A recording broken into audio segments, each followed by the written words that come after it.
Assalamualaikum warahmatullahi wabarakatuh. Baiklah, saya Ananda Fuzi, NIM 2030302007 dari kelompok 5 akan menjelaskan materi dari Al-Risalah fi Al-Quran. Manusia dalam menata hidup di dunia ini tidak selamanya berjalan dengan baik dan benar. Baik dan benar itu bagi dirinya, keluarga maupun masyarakat di mana dirinya berada. Bahkan sudah menjadi sunatullah bahwa di hadapan manusia terpampang berbagai macam cobaan hidup yang harus dijalaninya.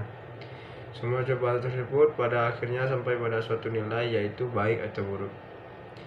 Oleh itu, dalam menghadapi berbagai cobaan hidup tersebut, maka dengan sifat maha pengasihnya Allah subhanahu wa ta'ala mengutus para rasul, memahyukan kitab-kitabnya dan menunjukkan jalan kepada manusia.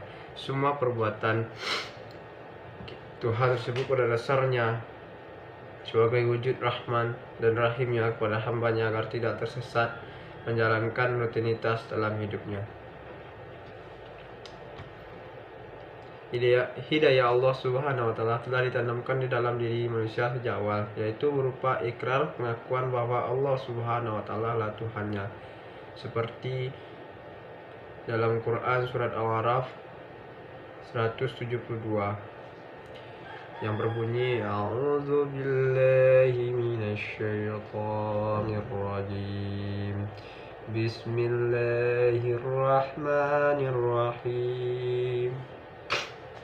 Wa idz aqadha rabbuka min bani adama min zuhurihim zurriyatahum wa ashhadahum ala anfusihim alastu birabbikum qalu bala syahid.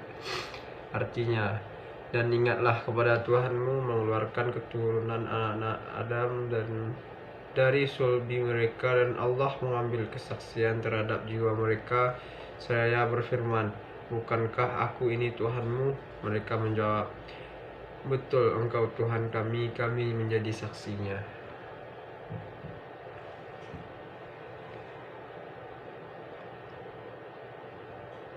Hanya saja dalam menjalani hidup manusia, ikrar kesaksian tersebut jarang dipedulikan.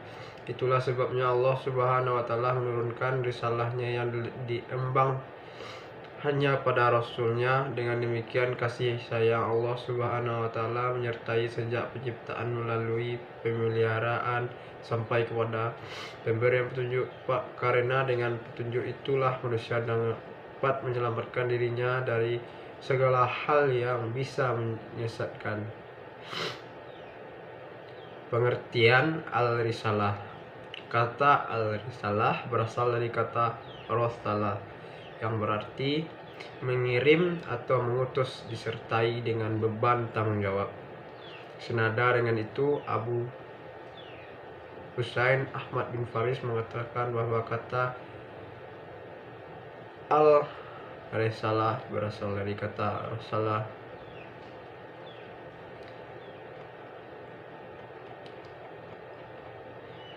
Eksistensi Al-Risalah dalam Al-Quran. Term Rasalah dalam berbagai bentuknya, baik fi'il maupun isim, didapati dalam Al-Quran sebanyak 514 kali. Terkhusus term risalah baik bentuk mufrad maupun jamak didapati dalam Al-Quran terulang sebanyak 10 kali.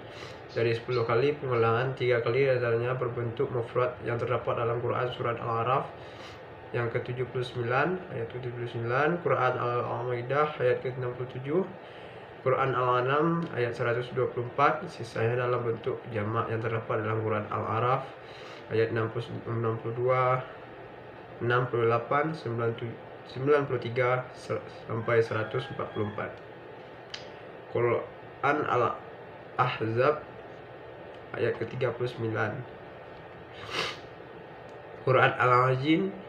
Quran surat Al-Ajin ke-23 dan 28. Selanjutnya dari 10 ayat tersebut, 5 diantaranya terkenaan dengan Nabi Muhammad SAW. Begitu pula 5 ayat masing-masing berkenaan dengan Nabi Nuh alaihissalam, Nabi Saleh alaihi wasallam, Nabi Hud alaihi salam, Nabi Syuaib alaihi salam, dan Nabi Musa alaihi salam. Berdasarkan uraian sebelumnya, maka ditegaskan bahwa al-risalah yang terdapat dalam ayat-ayat tersebut merupakan bukti tugas kerasulan dan para rasul. Dengan kata lain, seorang nabi dapat dikategorikan sebagai rasul apabila diperintah untuk menyampaikan risalah Allah kepada khalayak ramai. Pernyataan tersebut didasari oleh sekian banyak firman Allah Subhanahu wa taala, di antaranya Quran surat Al-An'am ayat ke-124 yang berbunyi, A'udzu billahi minasyaitonir rajim. Bismillahirrahmanirrahim.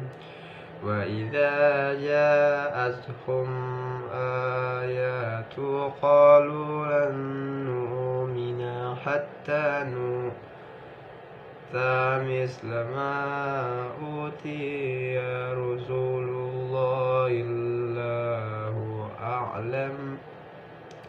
a'lamu haitsu yaj'alu risalatahu sayusibu alladhina ajramu sagharu 'inda Allahi wa 'adzabun syadidu mimma kanu yamkurun. Artinya, apabila datang satu ayat kepada mereka, mereka berkata, kami tidak akan beriman sehingga diberikan kepada kami yang serupa dengan apa yang telah diberikan kepada utusan-utusan Allah. Allah lebih mengetahui di mana Dia menempatkan tugas, karena kerasulan orang-orang yang berdosa nantinya akan ditimpa kehinaan di sisi Allah dan siksa dan keras disebabkan mereka selalu membuat tipu daya.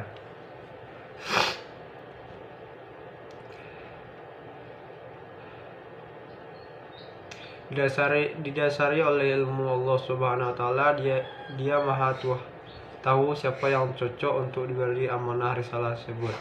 Hal ini menunjukkan bahwa pengangkatan sebagai nabi dan rasul merupakan anugerah Allah semata-mata, tidak dapat diupayakan peroleh oleh manusia.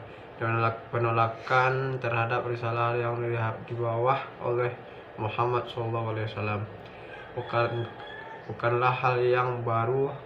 Hal serupa juga dialami oleh para nabi dan rasul sebelumnya. Nabi Nuh alaihissalam dihujat oleh pemuka-pemuka kaumnya dengan cap orang sesat. Hujatan tersebut dibalas oleh Nabi Nuh alaihissalam dengan suatu pengakuan bahwa dirinya tidak sesat dan dirinya adalah benar utusan Allah. Lebih dari itu, Nabi Nuh alaihissalam menegaskan bahwa dirinya tetap akan menyampaikan amanat Tuhannya sebagai ditegaskan dalam Quran surat Al-A'raf 62, yakni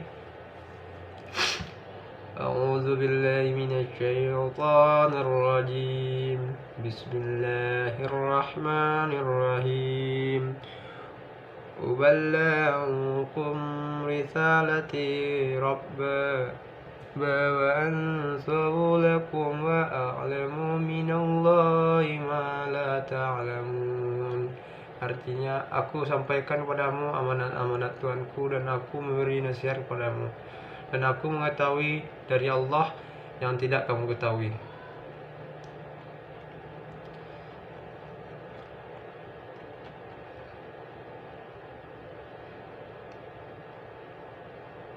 Jawaban yang dilontarkan oleh Nabi Nuh alaihissalam serupa dengan jawaban yang dilontarkan oleh nabi-nabi sesudahnya, seperti Nabi Hud alaihissalam, Nabi Saleh alaihissalam, Nabi Syuaib alaihissalam. Berupa keempat nabi dan rasul tersebut menyampaikan risalah akidah yang sama, yaitu penyembahan hanya pada Allah sematanya. Quran surah Al-A'raf ayat ke-69, 65, 73 dan 85 yang berbunyi, Ya qaumi a'budullaha ma lakum min ilahi ghairuh Artinya, wahai kaumku, sembahlah Allah sekali-sekali, tak ada Tuhan sebagimu selainnya. Risalah tauhid ini sama sekali tidak ada perubahan mulai dari Nabi Adam alaihissalam sampai pada Nabi terakhir, yaitu Rasulullah SAW. Perbedaan hanya terjadi dalam tatanan risalah syariat pada Nabi dan Rasul tersebut. Penolakan dan kedurhakaan terhadap risalah Allah Subhanahu wa Ta'ala pada kaum para Nabi dan Rasul tersebut sebelum kerasulan Muhammad SAW telah mendapat balasan berupa kehancuran bagi kaum yang ingkar. Hal ini ditegaskan dalam firman Allah Subhanahu wa Ta'ala dalam Quran Al-Anjin ayat ke-23, yakni A'udzu billahi minasyaitonir rajim. Bismillahirrahmanirrahim. Illa balaghan minallahi wa risalatihi wa man ya'sillaha wa rasulahu fa inna lahu nara jahannam khalidina fiha abada. Artinya, akan tetapi aku hanya menyampaikan peringatan dari Allah dan risalahnya, dan barang siapa yang mendurhakai Allah dan Rasulnya, maka sesungguhnya baginya lah neraka jahanam, mereka kekal di dalam selama-lamanya.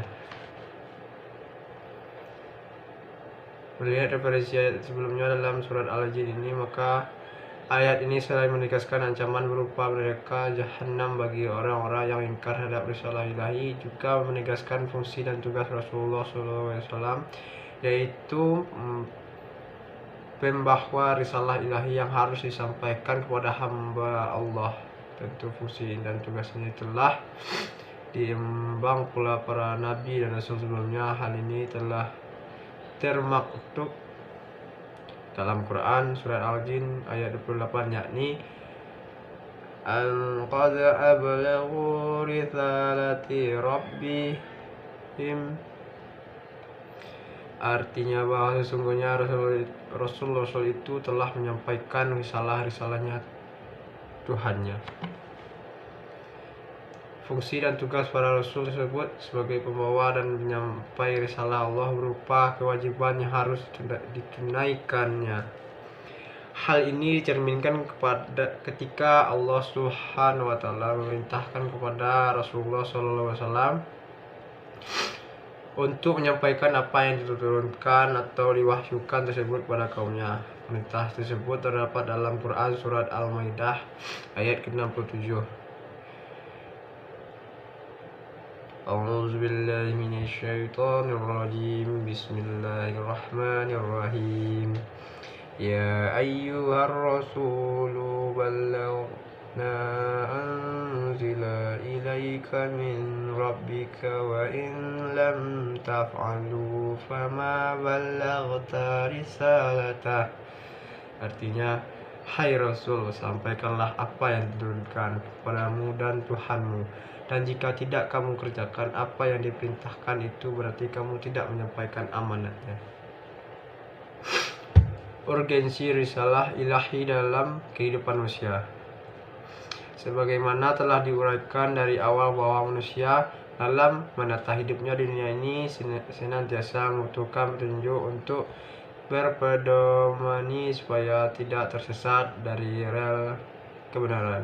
Untuk itulah para nabi dan rasul diutus dengan membawa risalah ilahi dalam rangka mengingatkan kembali manusia agar kembali di jalan yang benar. Menurut Fazlur Rahman, bahwa Nabi diutus oleh Allah Subhanahu wa Ta'ala untuk mencegah kejahatan dan menyampaikan kabar gembira kepada orang-orang yang saleh. Itulah sebabnya mengapa istilah-istilah yang menyampaikan kabar gembira dan yang menyampaikan peringatan sering menyatakan Al-Quran, terutama sekali di masa-masa awal kenabian Muhammad SAW.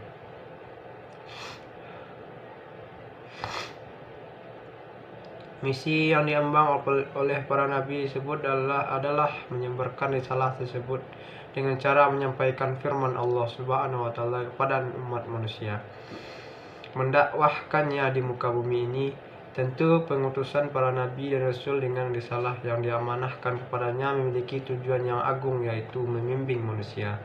Begitu pula risalah tersebut bertujuan untuk mensucikan dan membersihkan jiwa manusia agar senantiasa patuh dan taat pada aturan-aturan Allah Subhanahu wa taala dengan berpijak pada kesucian akidah.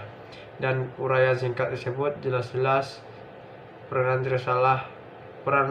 risalah ilahi dalam kehidupan manusia. Tanpa tuntutan risalah Allah telah disampaikan oleh para nabi dan rasul, niscaya kehidupan manusia di muka bumi ini akan mengalami kekacauan. Hal ini diakibatkan oleh tidak adanya pedoman yang tetap sekaligus sebagai pengontrol dalam kehidupan ini. Dengan adanya risalah Allah tersebut, harkat manusia terangkat pada tempat yang seharusnya. Sekian yang dapat saya sampaikan. Jika ada salah kata, mohon dimaafkan, karena yang sebenarnya adalah milik Allah semata. Assalamualaikum warahmatullahi wabarakatuh.